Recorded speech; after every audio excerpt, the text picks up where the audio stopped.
Hey, gang. Well, I'm already back to work as usual, but how are you doing these days? So, in today's episode, I'm going to take a bit of a more somber tone.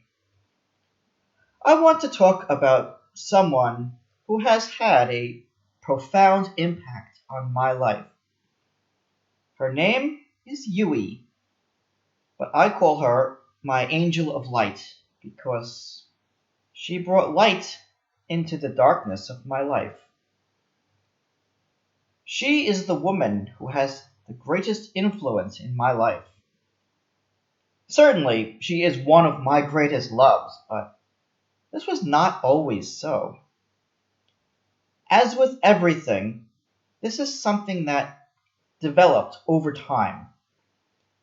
Let me introduce you to this wonderful person and how she affected me.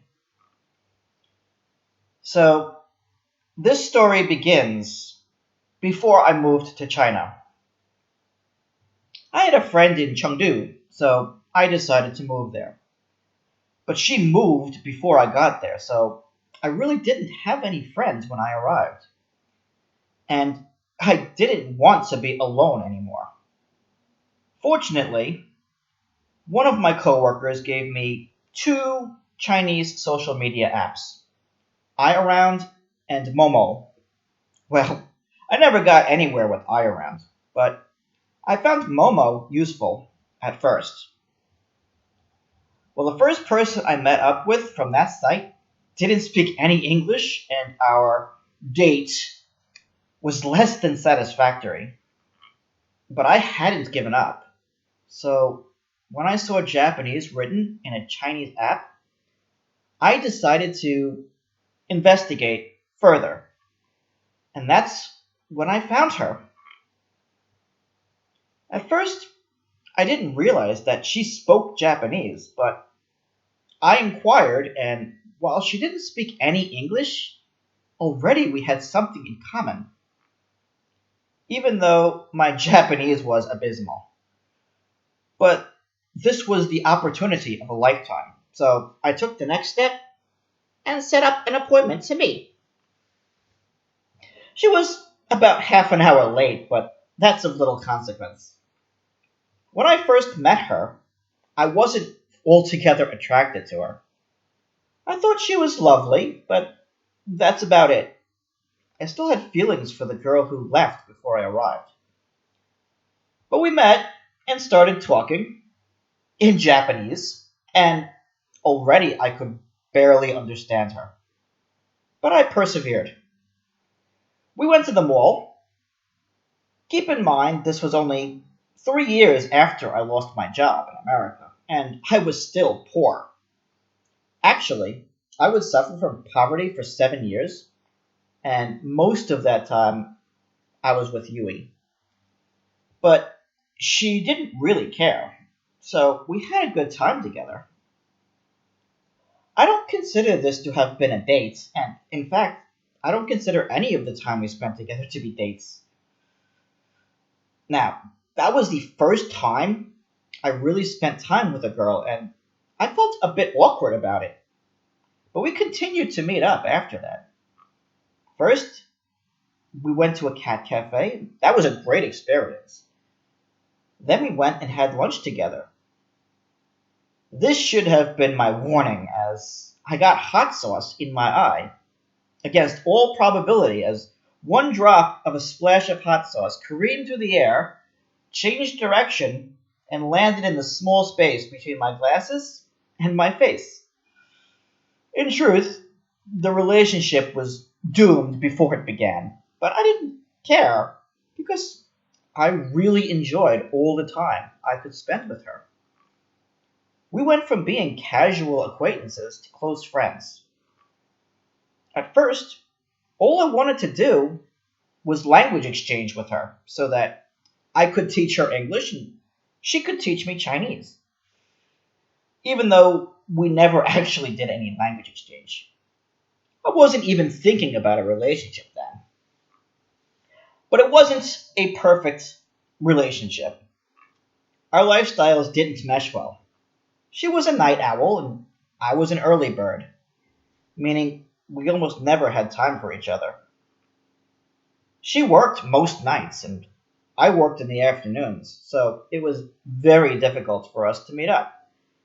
And the language barrier sometimes caused misunderstandings. Sometimes great misunderstandings. And we fought, but never did my devotion waver. Then she started going to college in China to learn Japanese, and we had even less time for each other. I remember in September there was a heavy rain, and my umbrella broke not long before that. So she bought me a new umbrella. Then in October I got sick, and she was there to take care of me. It was then I realized that she was a truly special lady. I had never met anyone as caring as her. Most of the people I met in my life prior to that just wanted to hurt, use, and abuse me. But she was different, and I found myself wanting to give her all I could, just so she could be happy. One day in late October, I was feeling a bit throaty, and she took me to eat spicy food. She adores spicy food, leading me to get laryngitis. But I don't blame her for it. I would gladly accept laryngitis if it means I could spend time with her. I wanted to take it to the next level. Then, in November, we just stopped meeting up so that by December, she decided she wanted nothing more to do with me.